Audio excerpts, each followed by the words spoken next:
So I finally dove into issue number 2 of Batman Static Beyond.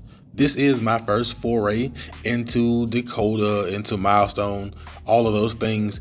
And so I have observations and I have questions. First observation is that this is supposed to be an Elseworlds book. I have a question about that, but let's jump into issue number 2.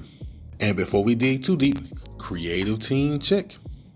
So we found out in issue number 1 that thanks to this version of Dakota City, these grids called Q grids are ready to be put online and ready to deliver cheap energy and cheap network access for the public. However, it's not without its detractors. Some people believe that these Q grids, powered by this, I think, Q juice, we're going to have to workshop that, but these Q grids are dangerous and could make people sick or worse. Example number 1, this guy down in the hospital, I believe his name is Melvin. He is a classmate of Terry, aka Batman Beyond.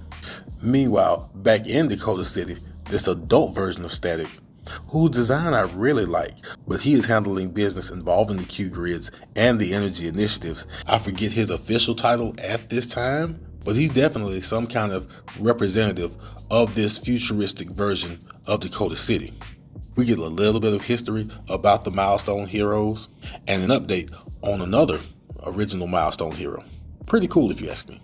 And I'll be honest, I've been waiting to see where this story was going for about an issue and a half, but by the time we get to our villain, it all kind of makes sense and comes together.